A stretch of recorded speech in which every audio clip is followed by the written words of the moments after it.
Redna seja državnega zbora se je začela z vprašanji poslancev predsednici vlade Alenki Bratušek. Večina je povezanih s trenutno najbolj vročo temo, davkom na nepremičnine.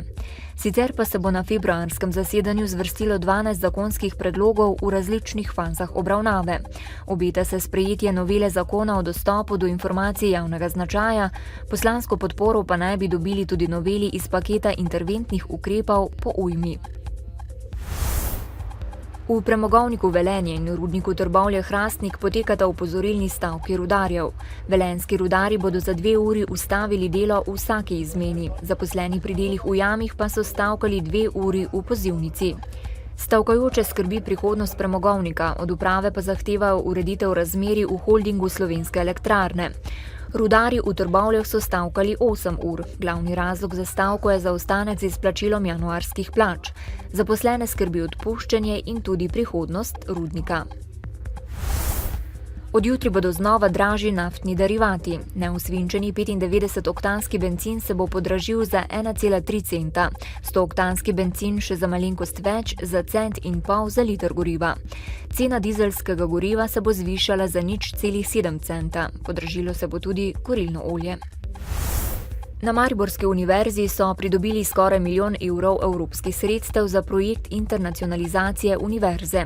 Zaposlitvijo tujih visokošolskih učiteljev, krajšimi gostovanji tujih strokovnjakov ter mednarodnimi delavnicami bi radi povečali mednarodno prepoznavnost Mariborske univerze ter zagotovili večjo kakovost in mednarodno primerljivost tako na izobraževalnem, znanstveno-raziskovalnem, razvojnem kot umetniškem področju.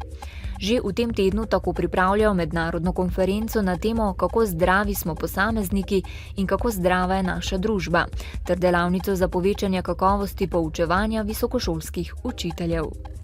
Nam se zdi tema, kadra oziroma kadrovskega razvoja in kakovosti poučevanja izjemno pomembna tema, ki se jo bo potrebno lotiti. Mi smo se jo zelo hitro lotili in povabili vse predavatelje, vse zaposlene, asistente, da se udeležujejo te delavnice in da poskušajo od zelo prominentnih kolegov iz tujine počrpati, kar se da največ izkušenj, možnosti, predlogov, kako svojim študentom prenesti na čim bolj kakovosten način, čim več znanja, ampak gre predvsem za kvaliteto, ne kvantiteto. Začenja se teden boja proti raku z geslom Raka je mogoče uspešno preprečevati le s sodelovanjem države. Zveza slovenskih društev za boj proti raku opozarja na odgovornost države ne le pri organizaciji zdravstvenega varstva in zdravljenja bolnikov z rakom, pač pa tudi pri preventivi in krepitvi zdravja prebivalstva. Pri moških je zadnja leta najpogostejši rak prostate, pri ženskah pa rak dojk. Letno pri nas boli okrog 13.000 ljudi, umre pa jih približno 6.000. Pričakujemo lahko, da bo med rojenimi leta 2010 za rakom do 75. leta starosti zbolel eden od 2 moških in 1 od 3 žensk. Jutri bo pretežno oblačno, občasno bodo rahle krajevne padavine. Zapihal bo severovzhodni veter, na Primorskem šibka do zmerna burja. V sredo in četrtek bo zmerno do pretežno oblačno. Predvsem v vzhodni in jugovzhodni Sloveniji bodo občasno še možne rahle padavine. Pihal bo severni do severovzhodni veter. Danes v Dnevniku televizije Maribor.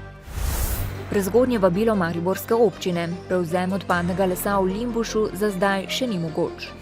V mediacijski pisarni so v 5 mesecih obravnavali 8 primerov. Na Ptuju je bil včeraj vrhunec letošnjega kurentovanja, v mestu so našteli skoraj 50.000 obiskovalcev. Novice Štajerske, Pomurja in Koroške ob 18.